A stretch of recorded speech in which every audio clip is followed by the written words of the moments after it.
Good afternoon, everybody. My name is David Spisak, and I want to thank you for joining us here on the Tekion Innovation Stage. I have the pleasure and honor to be joined by two really remarkably wonderful, great operators. And Finn, thank you for taking the time to join. Thank you very much. Happy to be here. This is an awesome event, and I'm happy to share this stage with both of you guys. Thanks so much. Finn, for those that don't know you, how many dealerships? So we have 3 dealerships here in the DFW market, actually. We own Mercedes-Benz of Plano, Ewing Buick GMC, and Ewing Subaru of Plano. Great. And such a great legacy, your family. I was letting Finn know I was in the same 20 group with his dad. This was, I think, 65 years ago. It was just before electricity. So it's great to meet you finally. And then Brendan Harrington is here. And Brendan, you're in Fort Worth, right? Just moved to Fort Worth 3 weeks ago. Congratulations and welcome to the neighborhood. And Brendan, for those that don't know you, your dealership is a? Autobahn, BMW, Porsche, VW, Volvo, Jaguar, Land Rover. Nice. Well, thank you both for taking the time to join our dealer panel. So I've got some questions for you that I put together, and I'd really appreciate, for everybody's benefit, getting your take on them. As we go into 2023, obviously everybody's really characterizing this as a transition year, right? We've got the last 2.5 years, it's been pretty magical. We ended up, getting punched in the face with COVID. Nobody knew how things are going to turn out. I had some people that were just selling used cars out of their inventory of new cars as fast as they could, only to figure out 3 months later that was a serious mistake. And it turned out to be a record profit year. We did the same thing in 2021. Last year, according to NCM, the average dealer in their group, over 5,000 stores, was up 17% in profit over 2021. So third record year. As you go into this year, however, what's interesting is if you look at the numbers from the last 4 to 6 months, they were trailing down. So obviously, everybody knows the shifts. We've got a used car market that's cooling off. Half the brands have over 60-day supply. So we're in a position where we're going to sell more new cars. We're going to sell more used cars. But what are the things that you guys think are the biggest 1 or 2 challenges for dealers? I mean, the first challenge, obviously, is going to be price compression or gross margin compression on the new car side. And then obviously, we're going to see wholesale prices drop significantly on the used car side. I think I read that wholesale prices are still up something like 30% over pre-COVID levels. So at some point, those are going to have to level out. And so we're trying really hard to manage our turn on our used cars and manage our days in stock so that we don't get in a position where we have a ton of water in our used car inventory. It's interesting. I was speaking with Brian Kramer, who's now the EVP of Cars.com, GM of AccuTrade. And based on their calculations, I believe that the number that he said was that the average age across the country was 54 days old. 25% of the cars are well over 60 days old. And you have approximately $1.2 billion of underwater that's not even material because it's still sitting in inventory. So how do you approach that, Brendan? First of all, I'll ask you, Finn, how would you approach that issue? And then if you'd answer the same question, the 1 or 2 challenges. Yeah, so even all the way through COVID, when wholesale prices were going up, we manage our turn as a 45-day hard turn policy. And so we wanted to celebrate the victories and enjoy all the wholesale wins that everybody else is winning, but we didn't want to be the ones who were standing looking for the chair when the music stopped, when the prices started going backwards. And obviously in the last 3-4 months, they've really been going backwards. And I'm sure we'll see a little bit of stabilization kind of through tax season, but I think once summer hits, it could get a little bit scarier. And so we manage our turn policy really, really tightly, even to where our general managers probably hate me and our used car managers hate me. But I think it's the best way to make sure that we're making best use of our capital for sure. Yeah, I couldn't agree with you more. I'm such a data junkie. I looked at hundreds and hundreds and hundreds of thousands of wholesale transactions from dealerships across the country and found, honestly, that about the 34-day mark, there's an 80% likelihood you're losing money already. So I totally concur with you. Brendan, what do you feel are the top 2 challenges? I agree with Finley that from a tactical perspective, for sure, we got to figure out used cars. But for me, I look at it more like from a human perspective. All these guys that are making so much money and everyone thinks they're smarter and better looking and taller than they really are. So how do you start unwinding that mental like balloon in everyone's head and make it realize they're not going to make whatever they're used to making the last 2 years? When that comes back to what they were making 3 years ago, it's going to scramble their brains. So the question is, how do we deal with that human side of to change the business? That's what I'm worried about most. The human side. So, I brought this up earlier. The Cox annual study was really amping up the fact that we had, shockingly, our lowest sales employee turnover in history. And I'm like, well, they used to make 30 grand, and the last 2 years they've been making $250,000. They've all bought boats and new condos, and they're all driving BMWs. Like, where would they leave? But I think that's a really important point you brought up, because now in this shifting landscape, margin compression that you brought up, Finn, they're going to make less money, and they have to reinvent just like the dealer has to reinvent. How do you do that? What are you going to do, for example, Brendan, to help them do that? Well, when was the last time we talked about training? When was the last time we talked about follow-up and outbound phone calls and recording inbound phone calls? We stopped. We all got lazy, right? Because we were just doing so well. And so if you look at like technology and the biggest issues, like how do you start using, once again, technology to keep track of all of those customer experiences and what your salespeople are doing and help them become, well, find their best them again to become better salespeople. So Finn, let's go exactly where Brendan just went. So let's talk about technology. How, in your opinion, can technology and say the great innovations that Tekion has created, how can that help in that regard with some of those challenges to grow regardless of what's going on externally? Yeah, so kind of what I challenged our teams with this year is my goal by the end of the year is to completely digitalize all of our internal processes. And so the biggest thing that's going to help us with is, one, we survey our employees quarterly, and the biggest thing we hear back every quarter is we need better internal communication. And so I feel like if we can digitalize our processes, then all of our notes, our communication, even our external communication is all going to live in one easy to find, transparent place to where anybody who ever wants to know anything that's going on with a deal, an appointment, a repair order has access to that information at all times. And I think that's really powerful. So our goal this year is going to be to digitize everything as much as possible, hopefully to solve an internal communication problem that people always ask for help on. I love that you brought that up, Doug. I spoke to Doug Arrow, president of Longo, earlier. My predecessor. Yeah, that's right. That's right.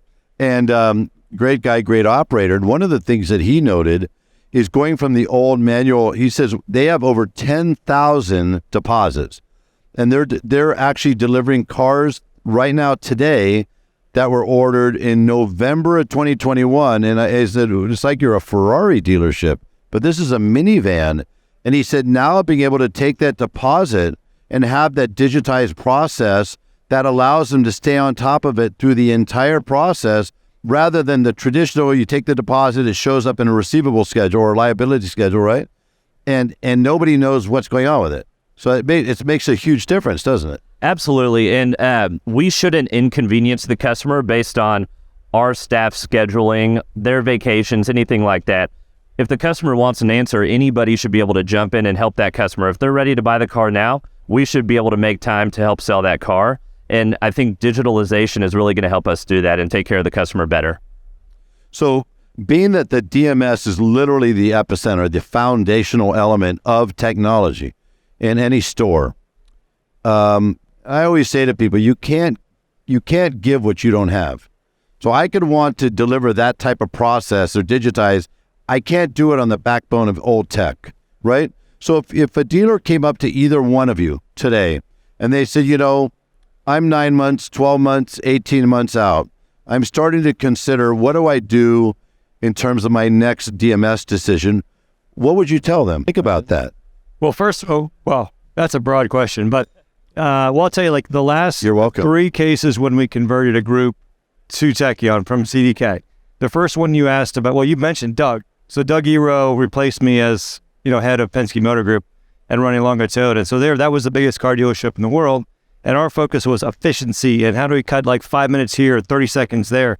And so we needed we needed Tekion because CDK simply could not meet the needs of modern retailing or responding to customers or understanding your database. And so that was very specific for finding efficiencies. And that was why, I'm not really answering your question. No, you actually kind of did. You got to think about why you're converting, right? And so every group we've converted has been for different reasons. No, you actually kind of did, because you essentially said, listen, no matter what I want to do as a dealer out there, I can't get into a 10-year-old Civic and enter the 24-hour, Le Mans. It's not going to happen. So you had to do it on the backbone of technology that could grow with you, that allows you to be future-proof. But Finn, how about from your perspective? If I'm looking at considering a new DMS, what would you say to me?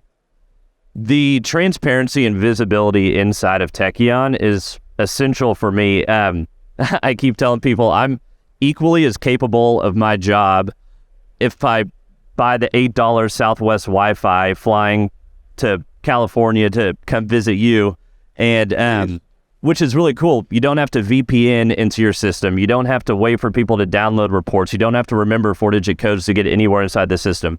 Anybody can jump into Tekion. Like the first day you logged into Facebook to create an account, it's intuitive. You can get from A to Z without really any training, which is pretty powerful. So for me to be able to have full transparency on the go, for me to kind of challenge my staff to say, how can we be a 100% efficient at our jobs 100% of the time we want to be, that's really cool. And so Tekion gives us that power, and nobody else was able to deliver on that for me.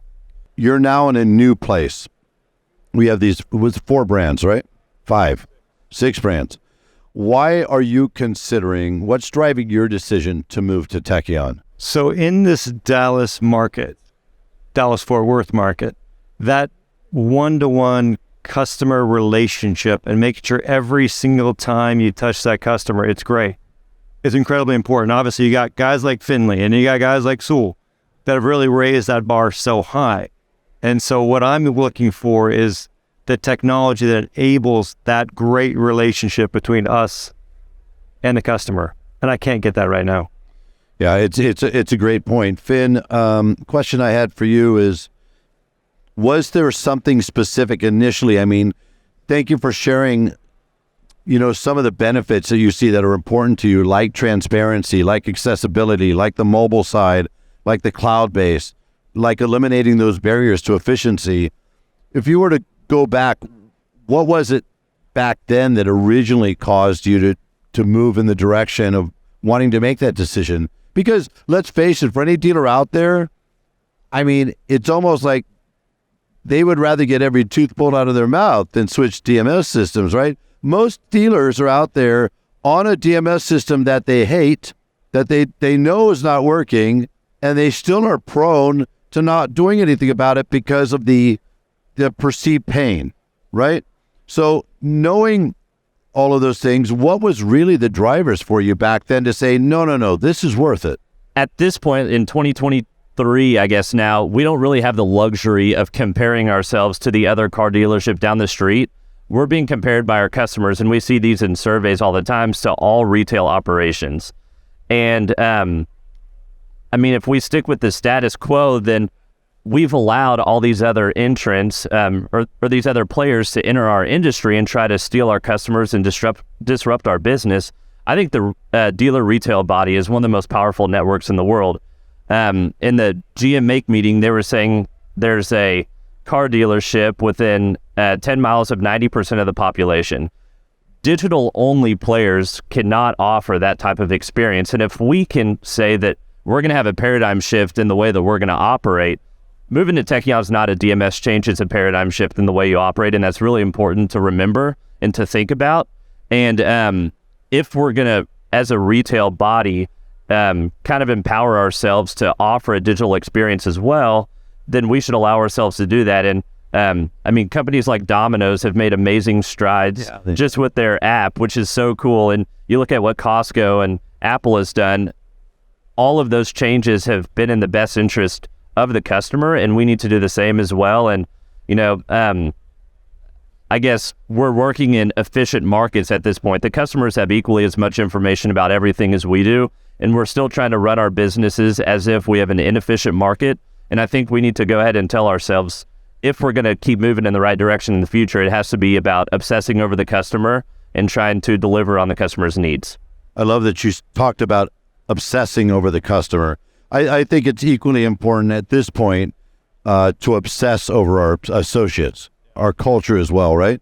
So speaking about the future, Brendan, is there any specific trends or technology that as we go forward in 2023 that you're excited about that you think can be transformative? In terms of what we don't have right now? Yeah.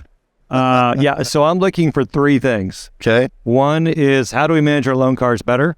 Okay. Because truly there's no way of linking up how we're managing our fleets, repair orders, and our accounting. I got good news for you. Keep going. Yes. Okay. So that's one. Two is having dynamic pricing for new and used cars online that floats based on what the market is doing. Wow. Interesting. There's nothing that does it automatically, right? Okay. And I guess there's four things. The third thing is same thing, dynamic pricing for service, where you sell your hourly rates at different prices, just like airlines do and hotels do, based on how many slots are filled. Yep. And the fourth one is getting to real one-to-one marketing. So in Toyota terms, if you, like right now for us on eLead, whether or not you leased a Prius yesterday or bought a Tacoma 5 years ago, you get the same message. That's right. And that just does not feel good. Yeah. So those are the four things that if we could solve for, I'd be very happy. You know, it's a great point because it makes us look disconnected. It makes us look archaic. It makes it look like our departments aren't communicating. You know, I find it fascinating that there are dealers that have multiple systems that they work with, these disparate systems, and because they're disparate, they all send out a different offer on the same model with a different payment. And none of those payments even match the payment that's on their own website. And, you know, how does that make us look to a client? I couldn't agree with you more.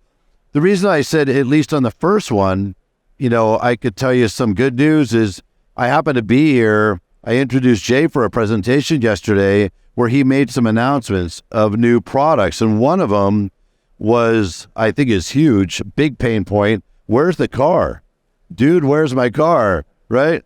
And so they come up with something that whether it's on the 6th floor of a parking garage or in the 2 basement level down, in any environment, it knows where the car is. So it's going to save time. And you all know time is the new currency. But the other thing that was just mind-blowing is they've developed a low-code, not no-code, but a low-code app so that anybody who's never coded anything in their life, you could have somebody innovate something to master, manage, oversee your loaner cars. You could build your own app for your organization that works in all 6 stores. And the minute you publish it, it's automatically integrated already with Tekion's data. So it's allowing you basically to become your own, like, you know, the App Store on your iPhone. He's given dealers the opportunity and ability to be their own app store. What do you need? Build it. No problem. You want to start a fleet business? Build an app. It's amazing. And then you could even publish it externally if you wanted to. So I think that's kind of cool, right? I think that's transformative. So Finn, my question for you two is, I think there's very obvious things in terms of the innovation that they've created here. That Jay and his team have created, obvious things: efficiency, cloud, integration, data intelligence. What are the not so obvious things that you have found? Like, have there been any surprises since you put in Tekion that you said, wow, that's something I wasn't expecting, or there's another benefit to the system? For example, let's talk staffing. You mentioned that's one of the challenges, is having that system creating a better environment for your associates to do business, to communicate with clients, to generate revenue. Is it taking out some of the brain damage and frustration and elevating morale? Yeah, it's streamlined everything. I think the biggest change that I wasn't really prepared for was, there's one way to open an RO in any other DMS. You type in your 4-digit code and you click enter about 1,000 times and then end, and then you end up with an RO, right? But you can write an RO about 25 different ways inside Tekion. Even I can write an RO, and I never knew how to write an RO in the system beforehand, which is really cool. But what's been a real struggle at times, but it's a real opportunity at the same time as well, is that you don't have to manage the process. You can manage the expectation.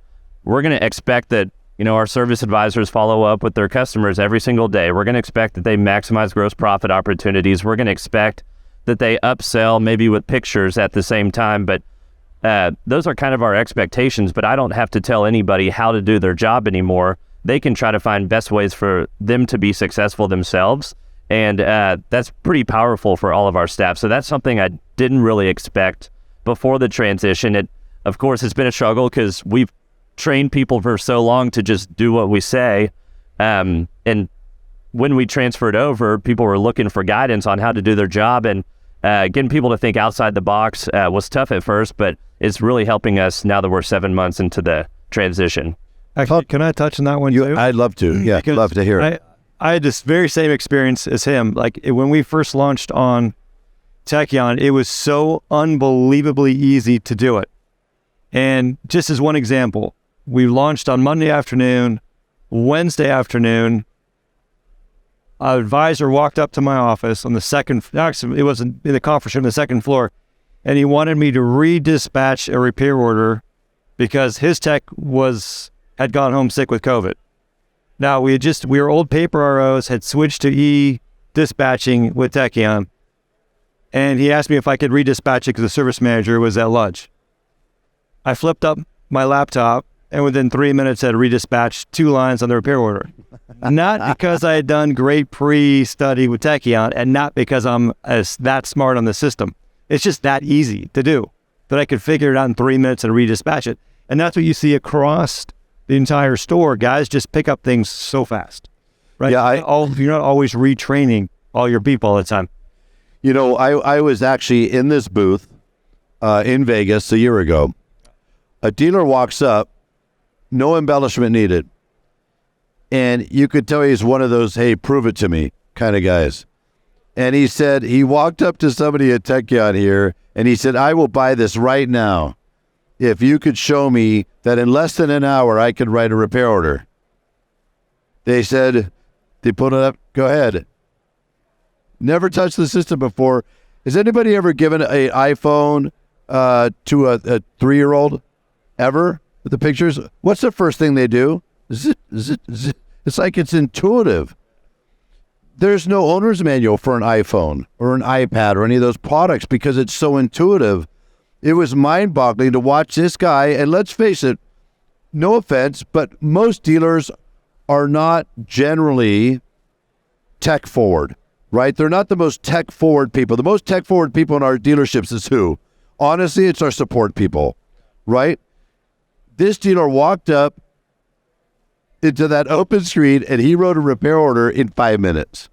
And it, bam, literally blew his mind. So I got to ask you a question. So if all things being equal, I'm trying to hire a new advisor, a new technician, a new salesperson, a new manager, and they're good at what they do. So they've got options. Is the fact that I've got a Tekion platform that makes their life easier, seamless, mobile, cloud-based, is that a differentiator? Is it a competitive advantage in your mind, especially to somebody who's a millennial or a Gen Z? No question. You can hire for customer service instead of hiring for DMS experience, which is really powerful. So think about that. Up till now, it's like we've actually been filtered as dealers to where, hey, do you have any experience on Reynolds? Oh, you don't? Okay. Do you have experience on Reynolds? Okay, you'll do, right?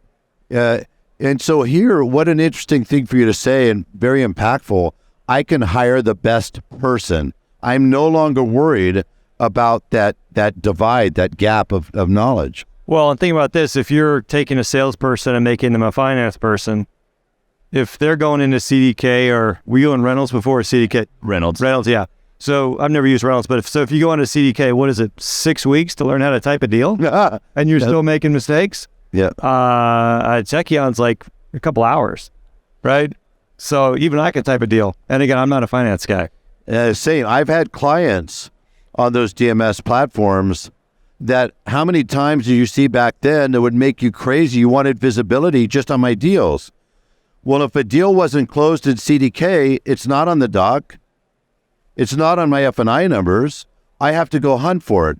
And in both of those platforms, neither one of them is on my CIT. So if I want to get paid in 3 days, half the deals are not even closed and they're already 3 or 4, 5, 7 days old, right? You have that lack of transparency. So it's also has an impact I found on cash flow. So, all right. So as we kind of head towards the end here, we started out talking about 2023 and what are some of the challenges or places, areas that you'd focus on. So let's talk about 2023. Brendan, any predictions for this year? It could be new cars, used cars, margin, F&I, service, anything. Associates, staffing, turnover. I think it's going to be a great year because it's going to be a chaotic year. There's going to be dealers get in trouble. They're not going to pivot. And anytime, like the last 3 years as a car dealer has been wonderful, but awful. You can't grow. Yeah. We got lazy on the margins. The next year is where the good dealers are going to once again really accelerate and the bad dealers are going to become available to buy. I love that you said that. I don't know if either one of you are Formula One fans, and because I can't remember the driver, but the quote is, he talks about it's very hard to pass a car on dry pavement.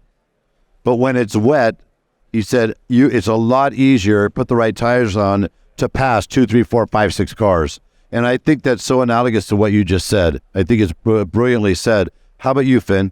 I was going to say the same thing. I think it's going to be obvious That's a party foul. To find out who's paying attention and who's not. But I agree. I'm not sure if this year is going to be more profitable than last year on average, but it's definitely not going to go back to pre-COVID levels in my perspective. So I think the outlook is still really sharp for this year. And as long as you manage your inventory levels, I don't think there's anything to be too worried about as long as you're doing your training as well. I agree. I always say I don't think it's a matter of good or bad. It's good or different. And it turns bad when you don't embrace different. Do you agree with that? 100%. Yeah. I agree with you both. I actually think it's going to be a good year. I think those great dealers are going to actually dominate more. And I think the other ones, as you said, Brendan, are going to start to fade. I think salespeople for the last 2.5 years and managers have been trained by the market. I don't think they've had to really sell cars. I actually said to a dealer's sales team, and I said, no offense, with all due respect, I honestly think I could have replaced everybody here with a mannequin with an iPad on your chest, and I would have made the same amount of money. Strike that, I would have made more. No comp. And one of the salespeople said, well, wouldn't have been as good of an experience. I said, let's talk to your customers. I'm not so sure they'd say the same thing. And you know, I really believe that, you know, we've had everybody who's a genius the last 2.5, 3 years. And now, you know, with the wind in our face, so many managers have never dealt with recessions, rising interest rates, inflation, any of those things. So I really think when you have a competitive advantage like this, and when you combine great innovation with great people, great culture, and great leadership, I think those dealers are going to win big. You guys agree? It gives you the tools to do it, to be different. And actually, I think there's one big area that we haven't touched on, and it's not very sexy, but like data integrity. And you think about, like, if you go on the average store in their e-lead and look at how many current employees have access to our database and don't work there anymore, that's frightening. Right? You know, it's funny too. I go to dealers all the time, and there's a report, you know, in most DMS systems that show you who's pulling data packets. There are vendors you haven't had in 2 and 3 years that are still pulling data packets. There's employees you haven't had in 6 months or a year that still have logins. So you're 100% right. The second part of that is in the accounting side, where there has been so much noise in the data. And that's equally paralyzing, because if you don't know where you are, right? What do you think, Finn? And then on June 9th, I think we're all going to find out how important data is to the FTC. And I feel more confident in the way our data is protected right now and the kind of the security measures I can put in place at my store to best set us up to fend off cybersecurity, but of course to comply with the new FTC regulations as well. Great point. I mean, I didn't even think of bringing that up, but that is going to become a very, very big deal. Any parting shots, parting words, Brendan? I think the biggest hindrance, and you kind of touched on it, for going from one DMS to another, it's always one of two things. it's memory of the last time you converted from either a CDK to rentals or back, and realize how painful that was. And then when you realize, because that would take weeks, and Tekion is just days. That's number one always. And number two is the person that the burden always falls upon is the CFO or controller. They're always the ones that say, I don't want to do it because I know my life is going to be miserable, because they remember that last transition, right? And so that's always what kills it. And you got to look past that as an operator and say, what is best for this business, for my team, and the customer experience? So it's a great point. And you know, something that Doug said, which I think is important, and you were there, you have to be engaged. You have to participate. No matter how easy something is, there's still going to be parts that it's going to take some work, right? But the thing that was very different, I have a client that just moved to Tekion, and what blew me away, they were going from CDK to Tekion. Normally, it could take anywhere from 12 to 24 months for the transition. Fair?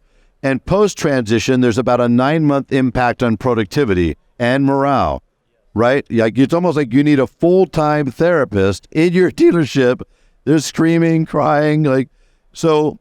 And what I thought was unbelievable, to your point, is the installation was done, the training was done, all before the transfer happened. So on the day that they had a termination of their existing DMS and they went on first day, they were already at the point of competency.